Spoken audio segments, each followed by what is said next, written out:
नाज़रीन इकरामी, कई खबरें एक साथ इकट्ठी हो गई थी तो हमने सोचा कि आप लोगों को एक ही वीडियो में तमाम खबरों से मुतालिक बता दिया जाए। तो पहली बड़ी खबर यह है कि तुर्गुत बे, जिनका असल नाम चंगेज जोशकुन है, मगर वो अपने फैंस के लिए हमेशा तुर्गुत ही रहेंगे। वो 3 नवंबर को पाकिस्तान आ रहे हैं।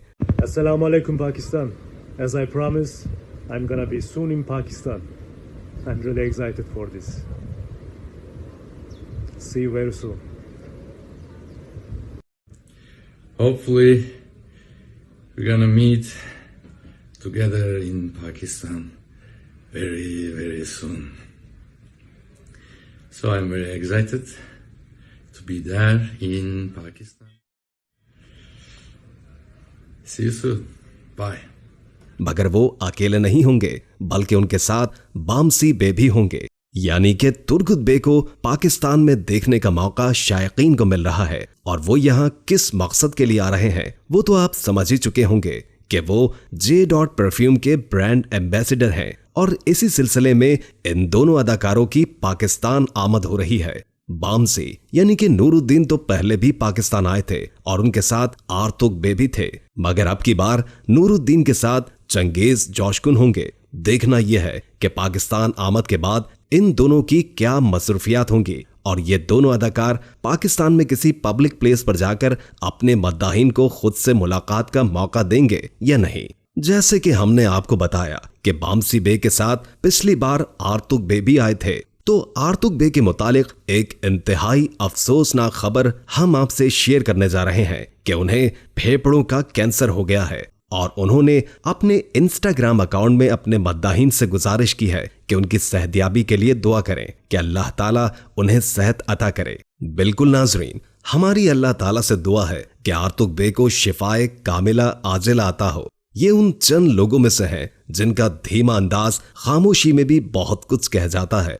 अर्तुगरुल गाजी में अर्तुगरुल गाजी के किरदार के बाद दूसरा सबसे अहम किरदार आर्तुक बे का ही है। और उसके बाद ये खबरें सुनने को मिली थी कि आर्तुक बे शायद कुल्लुश उस्मान की टीम का भी हिस्सा होंगे, मगर ये खबरें गलत निकली। लेकिन इसके बाद आर्तुक बे किसी नए ड्रामे में नजर नहीं आए। शायद इसकी वजह यही होगी कि उनकी सेहत उन्हें इस बात की इजाजत नहीं दे रही हो। अलबत्ता कुल्लुश उस्मान की टीम के साथ वो चेचनिया के दौरे पर नजर आए और हमें इन सबको एक साथ देखकर बहुत अच्छा लगा। वाकई इस खबर ने दिल को बहुत दुखी और उदास किया है और हमारी दिली तमन्नाएं और नेक ख्वाहिशात इनकी सेहतयाबी के लिए है। तीसरी एक बड़ी और अहम खबर उन लोगों के लिए है जो मेंदरमान जलालुद्दीन के मद्दा हैं और इसके पहले सीजन के इख्तिताम के बाद इसी इंतजार में थे कि मेंदरमान जलालुद्दीन का नया सीजन कब आएगा।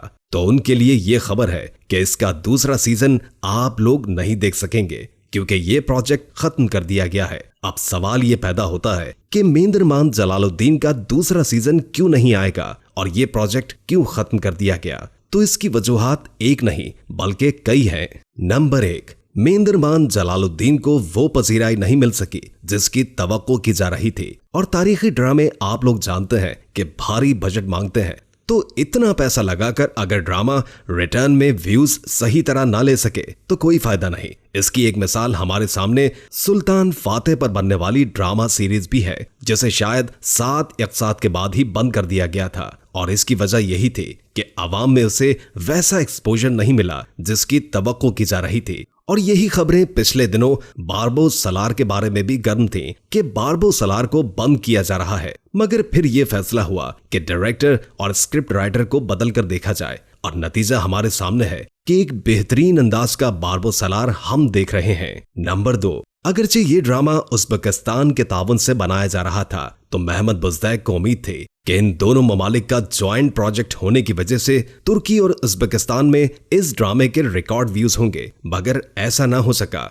उज़्बेकिस्तान वालों ने तो खैर इस ड्रामे के मामले में गर्मजोशी दिखाई थी, मगर तुर्की वालों की तरफ से कोई खास गर्मजोशी देखने को नहीं मिली। और इस ड्रामे को खत्म करने की तीसरी बड़ी वजह यह है कि इस तमाम सूरत हाल के साथ साथ दास्तान ड्रामा सीरीज पर काम करने की वजह से महमद बुज़दैक वक्त नहीं निकाल पा रहे थे कि वो किसी और प्रोजेक्ट की जिम्मेदारी भी लें। इसीलिए मेंदरमान को अब खत्म कर दिया गया है। और अगर हम ये वजह जानने की कोशिश करें कि इस ड्रामे को वो भरपूर पजीराई क्यों नहीं मिल सकी, हालांकि ये एक तारीखी ड्रामा था, तो मेरे ख्याल में इसकी वजह यही हो सकती है कि तुर्की में इस वक्त कई तारीखी ड्रामों पर काम हो रहा है और आवाम ये नहीं समझ पा रही कि कौन सा ड्रामा देखें और कौन सा ना देखें। और इन तमाम ड्रामों के बीच मेंदरमान जलालुद्दीन के लिए अपनी अलग शनाख्त कायम करना मुश्किल हो गया था। हालांकि डायरेक्शन, प्रोडक्शन और एक्टिंग की अगर बात की जाए तो ये ड्रामा किसी भी तरह तुर्की के दूसरे तारीखी ड्रामों से कम नहीं था और ये खबर मुझ समेत बहुत से नाजरीन के लिए अफसोसनाक है। हालांकि इस ड्रामे की कुछ बातों पर हमने एतराज किया था, मसलन दरबार में नाचने गाने वाले सीन वगैरह, लेकिन अगर तारीखी हिसाब से देखा जाए तो ये एक अच्छी कोशिश थी और उम्मीद है कि मुस्तकबिल में कोई और प्रोड्यूसर जलालुद्दीन मेंदरमान के शाया निशान कोई और ड्रामा सीरीज बनाकर इनकी तारीख को हम तक पहुंचाने का जरिया बने। आप लोगों का इन तीनों खबरों के बारे में क्या ख्याल है, कमेंट सेक्शन में जरूर बताइएगा। वीडियो अच्छी लगी हो तो इसे लाइक, शेयर और सब्सक्राइब करना हरगिज मत भूलिए। अपने मेजबान मोहम्मद नईम उर्फ तुर्गुत को इजाजत दीजिए। अल्लाह हाफिज।